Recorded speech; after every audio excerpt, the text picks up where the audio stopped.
Le dernier point, Valérie, tu étais au conseil l'autre jour, donc tu en dis quelques mots s'il te plaît après une motion. Voilà, donc le dernier point concerne une motion relative au devenir du service de chirurgie hépatique de l'hôpital Henri Mondor.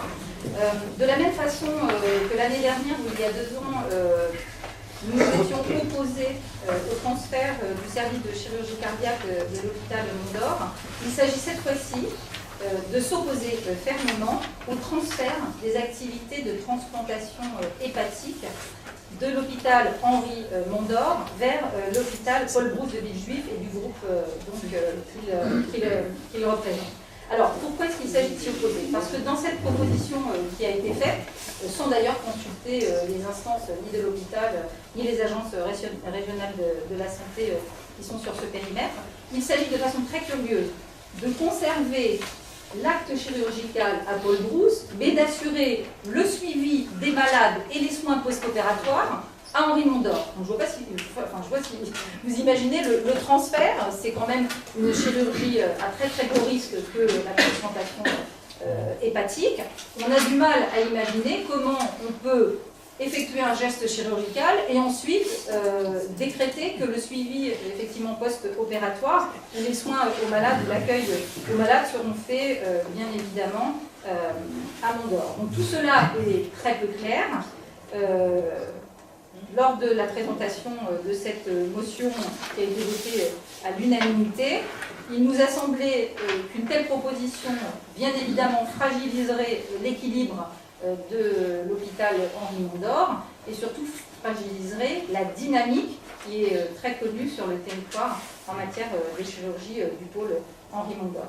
Voilà, donc c'est pour ça que je vous propose, cette motion a été votée à l'unanimité au Conseil des territoires, elle a été votée dans plusieurs conseils municipaux aussi.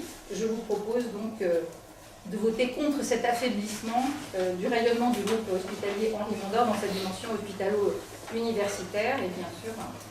Donc dans les termes, nous allons vous proposer de nous associer à cette motion. Oui, Hélène. Tu viens de dire, Valérie, que ça avait été déjà validé par le territoire. Ça a été voté, oui, absolument. Ça a été voté par le territoire. Oui, le 13 décembre. Enfin, la date du rapport. Oui, le 13 décembre. Oui. Alors, comme Centeny fait partie du territoire, pourquoi avoir à nouveau à valider cette motion? Parce que chaque... Ça a été voté pour nous déjà. Non, c'est tout à fait la même chose. Là, c'est un acte véritablement, on va dire, de résistance à une proposition qui est faite. Donc le territoire, toutes les villes du territoire se sont associées pour voter contre cette motion. C'est plus une pétition, ça.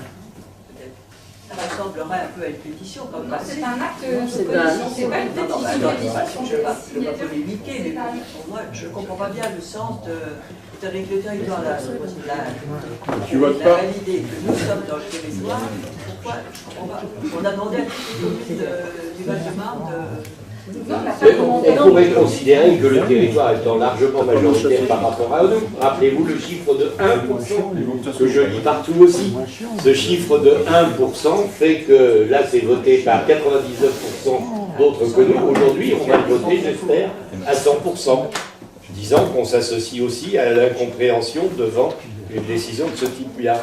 C'est bien d'optimiser le fonctionnement, mais c'est vrai qu'un fonctionnement qui fait préparer le malade à Mondor, qui fait opérer à Paul Brousse et qui le ramène pour le suivi à Mondor, pour avoir fréquenté Mondor, je peux vous dire que c'est pas l'idéal. C'est pas le point de vue médical que je remets en cause. Je comprends. Je ne comprends pas pourquoi, alors si les autres communes... Le département va voter la même chose. Chaque entité va voter. Chaque entité vote. Chaque collectivité va voter. Moi, je propose tout simplement que ceux à qui ça pose un problème de compréhension s'abstiennent. C'est pas un souci. Je pense que chacun prend ses responsabilités. C'est pas ça, mais c'est simplement demander des informations, mais je n'ai pas la réponse, c'est tout.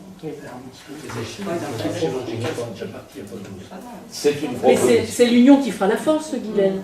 C'est l'union qui fait la force, là. Mais pourquoi on impose aux communes à bien le Non, mais chaque commune après est libre de son choix. On nous impose rien. C'est chaque commune qui est libre. Nous, on ne nous impose rien, Guylaine. C'est un choix de participer sur le fond. On va permettre à chacun de s'exprimer. De ce transfert. Qui n'adhère pas à cette proposition? Qui s'abstient? Bien, donc nous nous associons à cette proposition et espérons bien la voir aboutir.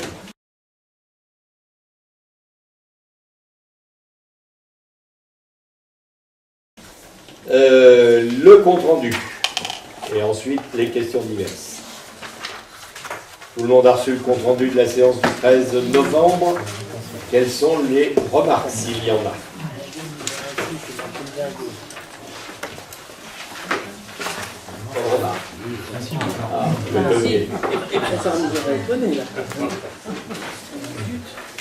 Moi j'avais une remarque, mais qui intervient peut-être un peu tôt dans la validation. C'était cette fameuse histoire du droit de préemption qui avait été transféré à l'EPT et qui ensuite avait été restitué à la commune. Et alors, je croyais effectivement l'avoir bien compris en lisant le compte-rendu. Et puis, dans cette convention avec le SAF, on parle que la commune demanderait au territoire de donner le droit de préemption au SAF. Alors on pensait que c'était la commune qui était détentrice du pouvoir de préemption. Alors, il y a là deux interprétations différentes. Selon qu'on lit ce qui est dans la convention SAF, de ce qui est écrit dans le compte-rendu. Qu'est-ce qu'on a écrit? Monsieur le maire a dit tout à l'heure que le droit de préemption avait été transféré. Il a été il est au territoire, et de ce fait, c'est le territoire qui le délègue au SAF. Ça a été voté aussi, Valérie, je crois. Ça. Oui. Mais alors pourquoi après on dit Laurent Catala avait prévu de renoncer à ce droit de préemption urbain et qu'il l'a restitué aux communes par décision du 30 juin dernier? Bien sûr, il l'a fait pour toutes les communes, c'est-à-dire qu'officiellement, puisque ça c'est marqué dans la loi, le droit de préemption remonte au territoire, mais lui, par sa décision personnelle et présidentielle, c'est pour ça que c'est pas quelque chose qui a été voté, c'est un acte du président, il a décidé de rétrocéder ce droit de préemption sur des opérations, mais officiellement, c'est toujours le territoire. Ça se traduit d'un point de vue administratif par le fait que lorsqu'une DIA est établie, elle passe à la commune, on se prononce dessus et on transmet au territoire notre avis. Si on lui dit de préempter, il préemptera. Si on lui dit rien, Cela correspond, monsieur le maire, comme vous l'avez dit, à un accord entre tous les élus. Là, c'est un accord particulier au théorie. Mais demain, nous ne sommes pas sûrs que cette politique puisse continuer. C'est vrai. On est d'accord. C'est tout à fait. Vous pouvez être sûr que de toute façon, après 2020, on ne sait même pas dans quelle configuration on va être. Alors, mais n'empêche que la commune... Travaillons au jour le jour, on y est conduit. On devrait, sur le devenir institutionnel, j'en parlerai un petit peu plus, on devrait avoir quelques éclaircissements au mois de février. Ça devait être mi-décembre. Ça devait être au mois d'octobre, puis mi-décembre, début janvier, vraisemblablement, ce sera mi-février, parce que le président de la République prend le temps d'écouter tout un chacun qui va frapper à sa porte et d'exposer les bonnes idées qu'il a concernant l'organisation territoriale. Il est sûr que le seul qui prendra la décision en fonction de ce qu'il aura tiré comme conclusion, c'est lui. Donc c'est pas la peine de tergiverser sur tel ou tel sujet. Jusqu'au mois de février, on est dans une configuration et on sera peut-être dans une autre configuration. On sera d'ailleurs certainement dans une autre configuration, puisqu'au vu des déclarations du président de la République, il a envie de faire quelque chose de différent sur le territoire. Il l'a dit.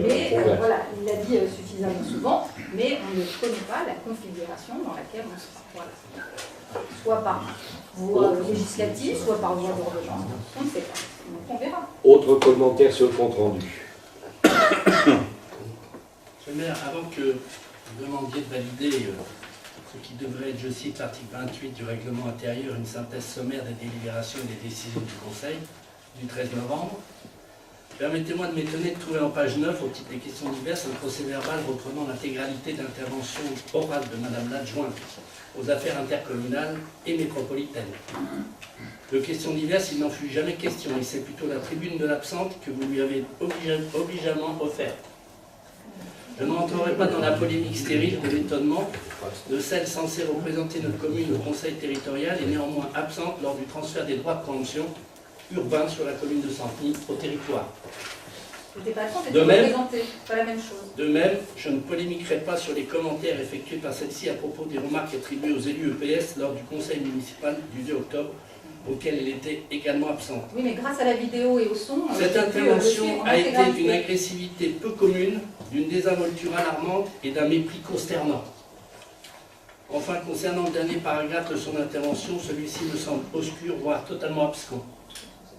Il faudra m'expliquer le sens de la phrase « Des emails trop longs ne permet pas de forger une image de référence ». C'est la même chose que des feuilles de Vous chou avez avec des fautes certainement, d'orthographe vous et des feuilles aussi, de syntaxe une qui pensée permettent pas d'être complexe. crédibles. Donc, Les la pensée, Centenois, justement, elle n'est pas complexe. Les On peut Centenois, faire je une le étude crois, de- ne sont pas intéressés par les états d'âme de leurs élus. Il est choquant que le conseil municipal puisse servir de vitrine à ce type d'intervention. Bon, on va peut-être terminer. Je finis. T'as pas Pour fini, le reste, non. concernant la syntaxe et les fraudes d'orthographe des élus EPS dans le bulletin municipal dénoncé avec vigueur par l'adjointe au maire, eh bien nous sommes tout à fait ouverts aux propositions de correction. Ah ben avec plaisir. Néanmoins, il semblerait judicieux de commencer par balayer devant sa porte, ce document n'étant pas conforme à l'esprit du règlement intérieur, nous ne validons pas ce document de grande séance. Et voilà. C'est clair. Alors, je vais pouvoir poser la question. Qui ne valide pas? Donc, je compte pas. Qui s'abstient? Personne. Donc, il est néanmoins validé. On va passer aux questions diverses si quelqu'un veut intervenir. Une simple précision par avant, j'en profite tant que j'ai la parole. Puisqu'on a beaucoup parlé de l'aménagement du centre-village, il y aura une réunion publique le lundi 8 janvier à je ne sais pas quelle heure, à 20h30 au gymnase sur ce sujet. Y a-t-il des demandes de prise de parole? Bon. Juste moi 2 minutes. C'est Alors, juste- vas-y, Sophie. Moi, il y aura, j'espère, pas de polémique là-dessus, sur la patinoire, pour remercier tous les services jeunesse et techniques qui ont œuvré dans des conditions particulièrement difficiles, en raison du changement de lieu et des problèmes qui évidemment ont découlé de ce nouveau fonctionnement. Voilà, je voulais vraiment remercier très officiellement tous les personnels et les bénévoles qui ont fait la réussite de cette manifestation. Et il vous reste le loisir jusqu'à mercredi. Et elle est ouverte jusqu'à mercredi. Et je fais Voilà. rajouter des remerciements pour le Téléthon, qui sont les services techniques, les services jeunesse, n'auraient sûrement pas pu avoir lieu ni plus l'ampleur qu'il a eu. Et d'ailleurs, Marolles, à la voix d'Arlette, dit que nos services techniques et jeunesse ont été particulièrement efficaces. Tout à fait.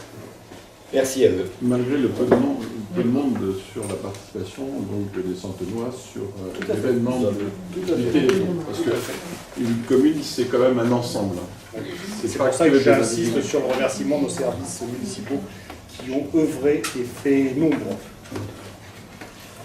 Autre intervention? Oui, Valérie. Oui, monsieur le maire. Moi, je voudrais faire une communication pour alerter les Centenois, tous les Centenois qui ont reçu récemment dans leur boîte aux lettres une feuille de chou d'une association. Ah, mais c'est drôle, c'est une association qui s'appelle Ensemble pour Santilly. D'ailleurs, arrêtez, ça suffit. qui porte le même nom que l'opposition au conseil municipal et qui adresse une lettre ouverte au patrimoine de Santilly. Enfin, moi, je voudrais avoir le droit à la parole sur ce sujet parce que cette lettre est truffée. Alors, cette fois-ci, il n'y a pas de faute d'orthographe, c'est bien les corrections, mais par contre, c'est truffé véritablement d'erreurs grossières, de photomontage. Et alors, on s'interroge, on peut se demander s'il s'agit de stupidité, de manque de compétences ou de procédés populistes. Je relève des erreurs. Le territoire ne représente pas 600 000 habitants, mais simplement 300 000. Le presbytère n'a pas été réquisitionné. Il s'agit d'un transfert qui est prévu par la loi. L'espace de la place de Guillaume de Bondy qui va être aménagé ne fait pas 10 000 m², mais 8 000 m². Les critères de sélection du site Valérie, la métropole. Valérie, vous insultez les 49% de personnes qui ont voté pour nous. Alors ça suffit. Il n'y a pas 13 projets, mais il y en a 14. Donc moi, ce que je voudrais, c'est qu'au lieu de réagir de façon émotionnelle, on fasse tout simplement un contrôle des faits. Et je suis désolée, je ne sais pas, peut-être fais-tu partie de cette association, mais c'est vraiment absolument terrible. Et moi, je dis, je ne vous demande pas d'être compétent. Je ne vous demande pas d'être compétent, je vous demande simplement, par respect pour les Centenois, de faire un effort. Faites un effort pour les Centenois, ils le méritent. Je crois que ces effets de manche sont déplacés. Ce n'est pas qu'ils traitent de temps en temps d'esprit faible. Absolument pas, je n'ai jamais dit ça. Ça aussi, c'est toute une manipulation. Non, pas du tout. Tout ça, c'est des procédés populistes qui sont absolument dramatiques. Ça ne nous a pas porté chance la dernière fois, Régis.